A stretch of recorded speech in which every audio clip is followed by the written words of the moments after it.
Hello, my name is Jamie Price, and I did my research presentation over Legionnaires' disease. So starting with the history of it, it was first investigated by the CDC in 1976 at a convention in Philadelphia of the American Legion.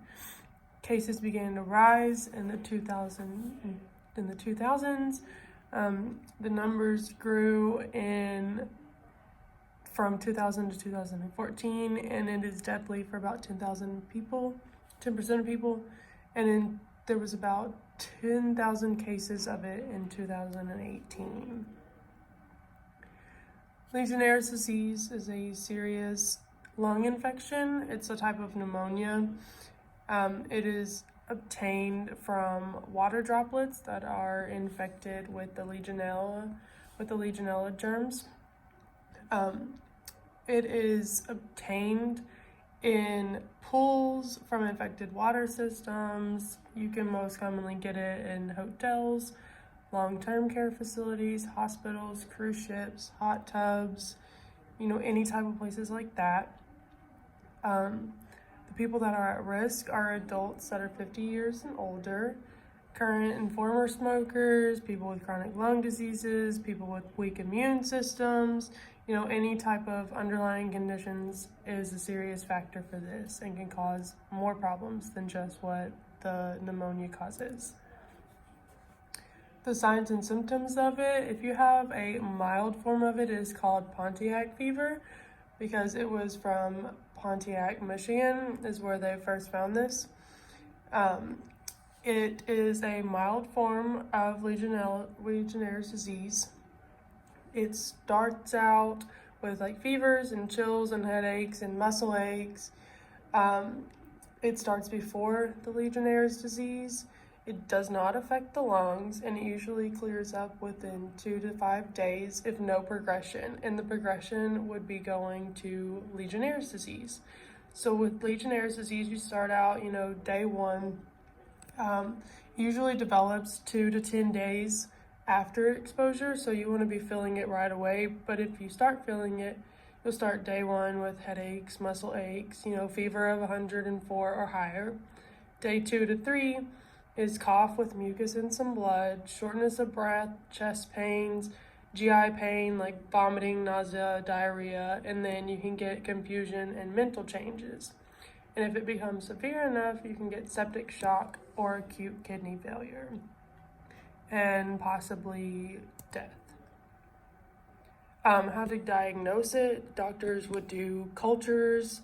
It helps detect species that the urinary antigen test does not do.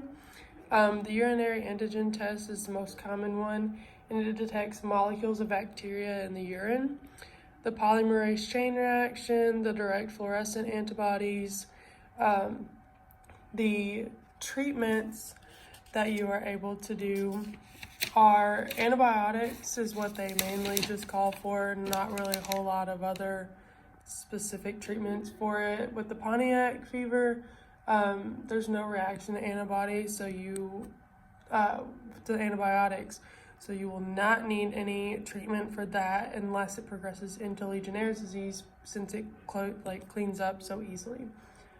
With the treatment for the Legionnaire's disease, you may need hospitalization depending on how bad your symptoms are, or if you just can't keep a fever down, or your pneumonia in your lungs gets really bad.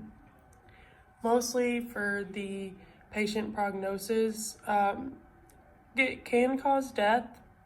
That's a more progressed form of it. If you get into septic shock or, acute failure, kidney failure, the patients will suffer long-term impaired health. So, just being able to run long miles or different parts with their lungs, or may, cause some type of mental changes in them.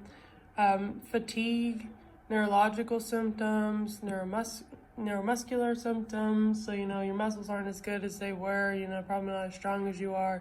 You've lost a lot of muscle retention. Usually with the diagnosis, you would present with a headache, and fever that you couldn't keep down that was extremely high that you would need medication for. So then after they determined all those symptoms that you have, then the doctor would go through and discuss and do all of those tests and treatments to see what exactly is going on with you and how they're able to fix it and what the next steps that they need to do, and hopefully they can keep it down and in a stable manner. And then for my references, I just did cdc.gov, mayoclinic.org, and legionella.org. So that was my presentation on Legionnaires' disease. Hope you enjoyed it and learned some things about it, and thank you very much.